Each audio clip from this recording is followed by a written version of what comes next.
Good morning all of you. मैं सुरेश कुमार आप लोगों का स्वागत करता हूं मेरे यूट्यूब चैनल पे। आज हम लोग बात करेंगे शिक्षा के दार्शनिक परिप्रेक्ष्य के बारे में, जिसके अंतर्गत हम शिक्षा के अर्थ, परिभाषा एवं महत्व का विस्तार से चर्चा करेंगे। नवजात शिशु असहाय व असामाजिक होता है। वह न तो बोलना जानता है, न चलना फिरना। उसका न कोई मित्र होता है और न शत्रु। यही नहीं, उसे समाज के रीति रिवाजों तथा परंपराओं का ज्ञान भी नहीं होता है और न ही उसमें किसी आदर्श तथा मूल्य को प्राप्त करने की जिज्ञासा पाई जाती है। परंतु जैसे जैसे वह बड़ा होता है वैसे वैसे उस पर शिक्षा के औपचारिक तथा अनौपचारिक साधनों का प्रभाव पड़ता है। शिक्षा माता के समान पालन पोषण करती है, पिता के समान उचित मार्गदर्शन द्वारा अपने कार्यों में लगाती है तथा पत्नी की भांति सांसारिक चिंताओं को दूर करके प्रसन्नता प्रदान करती है। शिक्षा के द्वारा हमारी कीर्ति का प्रकाश चारों ओर फैलता है तथा शिक्षा ही हमारी समस्याओं को सुलझाती है एवं हमारे जीवन को सुसंस्कृत बनाती है। जिस प्रकार सूर्य का प्रकाश पाकर कमल का फूल खिल उठता है तथा सूर्यास्त होने पर कुम्हला जाता है, ठीक उसी प्रकार शिक्षा के प्रकाश को पाकर प्रत्येक व्यक्ति कमल की भांति खिल उठता है तथा अशिक्षित रहने पर दरिद्रता, शोक एवं कष्ट के अंधकार में डूबा रहता है। संक्षेप में अगर मैं कहूँ, शिक्षा वह प्रकाश है जिसके द्वारा बालक की समस्त शारीरिक, मानसिक, सामाजिक तथा आध्यात्मिक शक्तियों का विकास होता है। चलिए अब हम लोग बात करते हैं शिक्षा के अर्थ के बारे में। शिक्षा जो कि हिंदी का शब्द है, वह जो है शिक्ष संस्कृत धातु से मिलकर बना है और साथ ही उसमें आ प्रत्यय भी जुड़ा हुआ है, जो जुड़कर शिक्षा बनता है, जिसका अर्थ होता है सीखना अथवा सिखाना। शिक्षा ही जीवन है, जीवन ही शिक्षा है। जॉन लॉक ने ये परिभाषा इस संदर्भ में दी थी। शिक्षा का हम शाब्दिक अर्थ जो है देख रहे हैं, जिसके अंतर्गत शिक्षा को अंग्रेजी में एजुकेशन कहते हैं और यह जो एजुकेशन शब्द है उसकी उत्पत्ति जो है लैटिन भाषा के 3 शब्दों से मिलकर हुई है, जिसमें पहला शब्द है, जैसा कि आप स्क्रीन में देख पा रहे हैं, एजुकेटम, EDUCATUM, जिसका अर्थ होता है to train, act of teaching और ट्रेनिंग, अर्थात शिक्षित करना। दूसरा जो शब्द है एजुसेयर, EDUCERE, इस तरीके से इसका अर्थ होता है टू लीड आउट, अर्थात विकसित करना या फिर निकालना। अगला शब्द है एजुकेयर, EDUCARE, अर्थात to educate, to bring up, to raise, आगे बढ़ाना, बाहर निकालना अथवा विकसित करना। लैटिन भाषा के एजुकेटम शब्द का अर्थ शिक्षित करना होता है और ये एजुकेटम जो है पुनः 2 शब्दों से मिलकर बना है, जिसमें ई प्लस ड्यूको, जिसके अंतर्गत ई का अर्थ होता है अंदर से और ड्यूको का अर्थ होता है आगे बढ़ाना या विकास करने से। अब प्रश्न ये उठता है कि ये अंदर से विकास का अर्थ क्या है। इस प्रश्न का सरल सा उत्तर है कि प्रत्येक बालक के अंदर जन्म से ही कुछ जन्मजात प्रवृत्तियां होती हैं। जैसे जैसे बालक वातावरण के संपर्क में आता जाता है वैसे वैसे उसकी जन्मजात शक्तियों को अंदर से बाहर की ओर विकसित करना ही शिक्षा जो है मालूम पड़ती है। इस तरीके से हमने शिक्षा के शाब्दिक अर्थ के बारे में चर्चा की। अब हम बात करते हैं शिक्षा का संकुचित अर्थ। संकुचित रूप में स्कूली शिक्षा को ही शिक्षा कहते हैं। इस रूप में वयस्क वर्ग एक पूर्व निश्चित योजना के अनुसार बालक के सामने एक विशेष प्रकार के नियंत्रित वातावरण को प्रस्तुत करके एक निश्चित ज्ञान को निश्चित विधि के द्वारा निश्चित काल में समाप्त करने का प्रयास करता है, जिससे उसका मानसिक विकास हो जाए। शिक्षा के इस अर्थ में शिक्षक का स्थान मुख्य होता है तथा बालक का गौण होता है। शिक्षक से यह आशा की जाती है कि वह बालक को मानसिक दृष्टि से विकसित करने के लिए अधिक से अधिक ज्ञान दे दे। ऐसे ज्ञान को प्राप्त करके बालक रट्टू तोता तो अवश्य बन जाता है, लेकिन उसका सर्वांगीण विकास नहीं हो पाता है। इस संदर्भ में प्रोफेसर ड्रीवर जी लिखते हैं, शिक्षा एक प्रक्रिया है जिसमें तथा जिसके द्वारा बालक के ज्ञान, चरित्र तथा व्यवहार को एक विशेष सांचे में ढाला जाता है। Education is a process in which and by which the knowledge, character and behaviour of the young are shaped and moulded. इस तरीके से हमने शिक्षा का संकुचित अर्थ देखा। अब हम बात करने जा रहे हैं शिक्षा के व्यापक अर्थ के बारे में। शिक्षा जो है जीवन पर्यंत चलने वाली प्रक्रिया है। ऐसी शिक्षा किसी विशेष व्यक्ति, समय, स्थान तथा देश तक ही सीमित नहीं रहती, अपितु जिन व्यक्तियों के संपर्क में आकर बालक जो कुछ भी सीखता है वे सब उसके शिक्षक हैं। जिन्हें वह सिखाता है वे सब उसके शिष्य हैं तथा जिस स्थान पर सीखने अथवा सिखाने का कार्य चलता है वह स्कूल के समान होता है। तो यह जो है क्या है, शिक्षा का व्यापक अर्थ है। व्यापक दृष्टि में शिक्षा का अर्थ बालक के उन सभी अनुभवों से है जिनका प्रभाव उसके ऊपर जन्म से लेकर मृत्यु तक पड़ता है। अर्थात शिक्षा वह अनियंत्रित वातावरण है जिसमें रहते हुए बालक अपनी प्रकृति के अनुसार स्वतंत्रता पूर्वक नाना प्रकार के अनुभव प्राप्त करता है तथा विकसित होता है। इस संदर्भ में जेस मैकेंजी जी लिखते हैं, व्यापक अर्थ में शिक्षा एक ऐसी प्रक्रिया है जो जीवन पर्यंत चलती है तथा जीवन के प्रत्येक अनुभव से उसमें वृद्धि होती है। मैकेंजी यहाँ पे कहते हैं, in wider sense education is a process that goes on थॉट आउट life and is promoted by almost every experience in life. तो इस तरीके से हमने इसका यहाँ पे व्यापक अर्थ देखा। अब हम शिक्षा के विश्लेषणात्मक अर्थ की ओर चलते हैं। शिक्षा के अर्थ में यहाँ पे जो विश्लेषणात्मक अर्थ है उसको हम कुछ बिंदुओं के आधार पे समझते हैं, जिसके अंतर्गत सर्वप्रथम बिंदु है, शिक्षा का अर्थ केवल स्कूल में दिए जाने वाले ज्ञान तक ही सीमित नहीं है। It is not limited to knowledge imparted in schools. हमें शिक्षा के संकुचित अर्थ को स्पष्ट करते हुए इस बात पर प्रकाश डालना चाहिए कि शिक्षा को केवल स्कूल की सीमाओं तक ही नहीं बांधा जा सकता। इसका कार्यक्रम तो जन्म से लेकर मृत्यु तक चलता ही रहता है। दूसरे शब्दों में यदि मैं कहूँ तो प्रत्येक व्यक्ति अपने जीवन की लंबी यात्रा में किसी न किसी से सदैव कुछ न कुछ सीखता ही रहता है। दूसरे बिंदु की तरफ हम चलते हैं तो शिक्षा का अर्थ जो है बालक की जन्मजात शक्तियों के विकास के रूप में यहाँ बोला गया है। Education is the development of child's innate power. शिक्षा के शाब्दिक अर्थ को स्पष्ट करते हुए हम यहाँ पे कह सकते हैं कि जो शिक्षा का अर्थ है वो बालक की जन्मजात शक्तियों का सर्वांगीण विकास करना है। इस संदर्भ में एडिसन का मत है कि शिक्षा के द्वारा मानव के अंतर में निहित उन सभी शक्तियों तथा गुणों का दिग्दर्शन होता है जिनकी शिक्षा की सहायता के बिना अंदर से बाहर निकलना नितांत असंभव है। Education, when it works upon noble mind, draws out to view every latent virtue and perfection which without such help are never able to make their appearance। इस तरीके से हमने शिक्षा का विश्लेषणात्मक अर्थ देखा, जिसके अंतर्गत कुछ बिंदु और इस प्रकार से हैं, जैसे कि एडम्स ने कहा था कि शिक्षा एक द्विमुखी प्रक्रिया के रूप में है। एडम्स जो कि जॉन डीवी के गुरु थे, उन्होंने बताया कि education is a bipolar process, जिसमें ये बिल्कुल चुंबक के दो ध्रुव के समान होती है, जिसमें से एक ध्रुव जो है एन और एक ध्रुव जो एस। ठीक इसी प्रकार से एक ध्रुव जो है शिक्षक के भांति है और दूसरा जो ध्रुव है वो छात्र के भांति हैं। इस प्रकार से फिर इसको सुधार करते हुए उनके शिष्य जॉन डीवी ने इसको त्रिमुखी प्रक्रिया के रूप में प्रदर्शित किया। Education is a tripolar process, जिसके अंतर्गत प्रथम जो ध्रुव है वो शिक्षक है, दूसरा जो ध्रुव है वो बालक है और तीसरा जो ध्रुव है वो पाठ्यक्रम है। इन तीनों अंगों की पारस्परिक क्रिया में ही शिक्षा जो है समाई हुई है।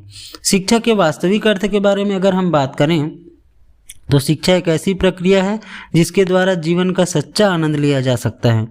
यदि बालक को एक सुखी, संपन्न तथा प्रसन्न जीवन का आनंद लेने के योग्य बनना है तो शिक्षा के संकुचित तथा व्यापक दोनों ही अर्थों का समन्वय करना होगा। दोनों अर्थों के प्रगतिशील समन्वय स्थापित हो जाने से शिक्षा एक ऐसी प्रक्रिया के रूप में उपस्थित हो जाती है जो चेतन अथवा अचेतन रूप से बालक की व्यक्तिगत रुचियों, क्षमताओं, योग्यताओं तथा सामाजिक आदर्शों को ध्यान में रखते हुए आवश्यकता अनुसार स्वतंत्रता प्रदान करके उसका बौद्धिक, सामाजिक, सांस्कृतिक तथा आध्यात्मिक विकास करती है एवं उनके व्यवहारों में इस प्रकार से परिवर्तन करती है कि व्यक्ति तथा समाज दोनों ही उन्नति के शिखर पर चढ़ते रहें। अब हम लोग शिक्षा की परिभाषा के बारे में बात करते हैं। तो शिक्षा की परिभाषा को यहाँ पे हम कुछ भागों में वर्गीकृत कर देते हैं, जिससे हमको इसके बारे में समझने में और आसानी होगी। पहला भाग है शिक्षा जन्मजात शक्तियों को व्यक्त करने की एक प्रक्रिया के रूप में है।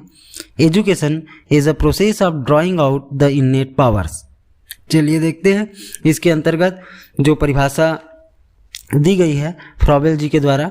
शिक्षा वह प्रक्रिया है जिसके द्वारा बालक की जन्मजात शक्तियां बाहर प्रकट होती हैं, है ना भाई। इस तरीके से हम कह सकते हैं कि education is a process by which the child makes in its internal external. इसी तरीके से अगला बिंदु है शिक्षा व्यक्तित्व के विकास की प्रक्रिया के रूप में। Education is a process of development of individuality. इस संदर्भ में टैगोर जी लिखते हैं कि शिक्षा का अर्थ मस्तिष्क को इस योग्य बनाना है कि वो सत्य की खोज कर सके तथा अपना बनाते हुए उसको व्यक्त कर सके। इस तरीके से टैगोर जी कहते हैं कि education means to enable the child to find out ultimate truth, making truth its own and giving expression to it. इस तरीके से हम अगले बिंदु पर चलते हैं। तो अगले बिंदु में कहा गया है शिक्षा समूह में परिवर्तन की प्रक्रिया के रूप में। Education is a process of producing change in the group.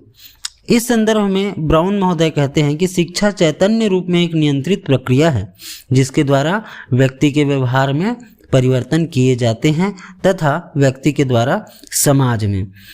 Education is the consciously controlled process whereby change in behaviour and produced in the person and through the person within the group. इस तरीके से हम अगले point की तरफ चलते हैं, अंतिम पॉइंट की तरफ। तो उन्होंने कहा है कि शिक्षा जो है वातावरण से अनुकूलन करने की एक प्रक्रिया के रूप में यहाँ पे बताया गया है। Education is a process of adjustment to environment.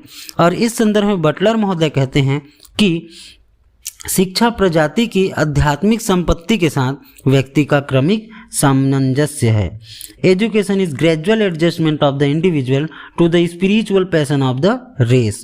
इस तरीके से हमने बहुत सारी परिभाषाएं यहाँ पे देखी, लेकिन इन सभी प्रकार की परिभाषाओं में कहीं ना कहीं स्पष्ट होता है कि प्लेटो से लेकर अगर हम जॉन डीवी तक बात करें, जॉन डीवी से हम महात्मा गांधी, टैगोर तक बात करें, तो सभी विद्वानों ने अपने अपने अलग अनेक परिभाषाएं दी हैं। किंतु शिक्षा का क्षेत्र जो है इससे काफ़ी विस्तृत है, इसलिए शिक्षा की ऐसी परिभाषा देना जिस पर सभी शिक्षा शास्त्री सहमत हों कठिन सा लगता है ना। तो ये इस तरीके से हम अब बात करते हैं शिक्षा की सच्ची परिभाषा क्या होनी चाहिए। तो ट्रू डेफिनेशन ऑफ एजुकेशन कैसा होना चाहिए। तो इस संदर्भ में रेमंड महोदय जी का कथन स्पष्ट और उल्लेखनीय यहाँ पे है कि शिक्षा उस विकास का नाम है जो शैशव अवस्था से प्रौढ़ अवस्था तक होता ही रहता है। अर्थात शिक्षा वह क्रम है जिसमें मानव अपने को आवश्यकता अनुसार भौतिक, सामाजिक तथा आध्यात्मिक वातावरण के अनुकूल बना लेता है। तत्पश्चात हम बात करते हैं शिक्षा के अंग के बारे में। तो जॉन डीवी ने जैसा कि बोला शिक्षा एक त्रिमुखी प्रक्रिया है, अर्थात शिक्षा के 3 अंग यहाँ पे हमको देखने को मिलता है। प्रथम शिक्षक, दूसरा बालक एवं तीसरा पाठ्यक्रम। शिक्षक जो है यहाँ पे 2-3 काम यहाँ पे स्पेशली करता है जिसमें से मैं हाईलाइट करना चाहूँगा आपको। पहला, वातावरण का वो महत्वपूर्ण अंग होने के नाते वह अपने व्यक्तित्व के प्रभाव से बालक के व्यक्तित्व को प्रभावित करता है। दूसरा मुख्य इंपॉर्टेंट चीज़ यहाँ पे है, वातावरण का निर्माता होने के नाते उसे ऐसी परिस्थितियों का निर्माण करना पड़ता है जिनमें रहते हुए बालक उन क्रियाशीलनों या फिर जिसको हम स्किल बोलते हैं अनुभवों का ज्ञान प्राप्त कर सके जिसके द्वारा उसकी समस्त आवश्यकताएं पूरी होती रहें तथा वह एक सुखी एवं संपन्न जीवन व्यतीत करके उस समाज के कल्याण हेतु अपना यथाशक्ति योगदान देता रहे। ठीक है, तो इस तरीके से शिक्षक का दायित्व होता है वहाँ पे। और साथ ही साथ अगर हम संक्षेप में बात करें तो शिक्षक जो है राष्ट्र का महत्वपूर्ण अंग है और निर्माता भी है। ठीक है जी। अब हम बात करते हैं दूसरा तत्व जो है, दूसरा अंग जो है वो है लर्नर। तो यहाँ पे लर्नर जो है मनोवैज्ञानिक अनुसंधानों तथा जनतांत्रिक भावनाओं के परिणाम स्वरूप वर्तमान शिक्षा का श्री गणेश जो है किससे होता है, वो बालक से होता है। दूसरे शब्दों में यदि मैं बात करूं तो पहले की जो शिक्षा प्रणाली थी वो पूर्ण रूप से चाइल्ड सेंटर ना होकर के क्या था, टीचर सेंटर था या फिर कलिकुलम सेंटर था। लेकिन वर्तमान पाठ्यक्रम को अगर हम ध्यान से देखें तो हमें वो पूर्ण रूप से चाइल्ड सेंटर होती हुई नजर आ रही है। एडम्स ने इस मत का सबसे पहले प्रतिपादन करते हुए इस वाक्य द्वारा बताया था कि शिक्षक जॉन को लैटिन पढ़ाता है। इस वाक्य में लैटिन पढ़ना इतना आवश्यक नहीं है जितना कि जॉन एडम्स के स्पष्टीकरण से इस बात का संकेत मिलता है कि शिक्षा के क्षेत्र में बालक का मुख्य स्थान है। तीसरा जो तत्व है इसमें या अंग है वो है करिकुलम। करिकुलम के बारे में यहाँ पे ध्यान रखने वाली बात यह है कि पाठ्यक्रम जो है वो देश का निर्माण तथा समाज की आवश्यकताओं एवं प्रचलित विचारधाराओं के अनुसार होता है। यही कारण है कि एक तंत्रवादी समाज का पाठ्यक्रम जनतंत्रवादी समाज के पाठ्यक्रम से बिल्कुल भिन्न होता है। तो इस तरीके से हमने शिक्षा के तीनों अंगों के बारे में चर्चा की। अब हम लोग बात करते हैं शिक्षा के विभिन्न पक्ष और उसकी प्राचीन धारणा एवं आधुनिक धारणा किस प्रकार है। इसको आप जो स्क्रीन में दिखाई दे रहा है उस संदर्भ में हम बात करेंगे। तो अगर हम विभिन्न पक्षों में प्रथम बात करते हैं अर्थ, तो प्राचीन धारणा में ये क्या था, केवल सूचना था, निर्देश था। ठीक है। आधुनिक धारणा में ये विकास की प्रक्रिया बन गई है और एक पूर्ण अनुशासन के रूप में हमको दिखाई देती है। उद्देश्यों की बात करें तो प्राचीन धारणा ये कहती है कि ये ज्ञानार्जन का एक माध्यम था, लेकिन आधुनिक धारणा ये कहती है कि ये व्यक्तित्व का विकास, सामाजिक कुशलता का प्रतीक है। पाठ्यक्रम के आधार पर अगर हम बात करें तो प्राचीन धारणा इसका क्या था, सब्जेक्ट कंटेंट बेस्ड था और ज्ञानार्जन के विषय पे बेस्ड था। लेकिन वर्तमान धारणा क्या कहती है, आधुनिक धारणा क्या कहती है, ये बाल केंद्रित है, एक्टिविटी बेस्ड है तथा सोशल स्टडीज पे बेस्ड है। ठीक है। शिक्षण पद्धति की अगर हम बात करें तो प्राचीन धारणा रटने पर बल देती थी, जबकि वर्तमान धारणा खेल करके सीखना, योजना बनाना इत्यादि पर फोकस करती हैं। अगले पॉइंट की बात करें तो अनुशासन के दृष्टिकोण से अगर बात करें तो प्राचीन धारणा में कठोर दमनात्मक अनुशासन था, जो कि वर्तमान धारणा आत्म अनुशासन के रूप में बदल चुकी है। परीक्षा पद्धति की अगर बात करें तो प्राचीन धारणा निबंधात्मक थी, लेकिन जो वर्तमान धारणा है, आधुनिक धारणा है, वो क्या है, वस्तुनिष्ठ, प्रगति पत्र तथा वर्धनशील जो लिखित विवरण है इत्यादि पर आधारित है। साधन की अगर हम बात करें तो प्राचीन धारणा में औपचारिक स्कूल हुआ करता था, लेकिन आधुनिक धारणा में ये अनौपचारिक परिवार, समुदाय, धर्म तथा राज्य, इस सभी चीज़ों से मिलकर जो है यहाँ पे शिक्षा प्रणाली को सशक्त और मजबूत बनाने का प्रयास करते हैं।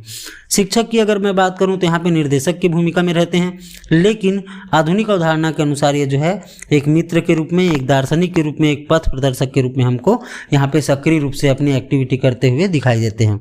बालक जो है यहाँ पे प्राचीन धारणा के अनुसार पूर्ण रूप से निष्क्रिय माना जाता था, जो कि आधुनिक धारणा में उसको पूर्ण रूप से सक्रिय करने का प्रयास यहाँ पे स्कूली शिक्षा द्वारा या फिर शिक्षा द्वारा किया जा रहा है। स्कूल की अगर हम बात करें तो प्राचीन धारणा में केवल ज्ञान बेचने की एक दुकान की भांति हमको प्रतीत होती थी, लेकिन वर्तमान धारणा अगर हम बात करें, जिसको जॉन डेवी ने भी समर्थन किया है, ये जो है समाज का लघु रूप के रूप में हमको दिखाई देता है। शिक्षा के महत्व को अगर मैं यहाँ पे कंक्लूजन रूप में बात करूँ तो शिक्षा का महत्व जो है अनेक दृष्टियों से है। इसका कार्य क्षेत्र इतना व्यापक है कि इसके अंतर्गत वे सभी कार्य आ जाते हैं जिनको पूरा करने से व्यक्ति अपने जीवन को सुखी तथा सफल बनाते हुए सामाजिक कार्यों को उचित समय पर पूरा करने के योग्य बन जाता है।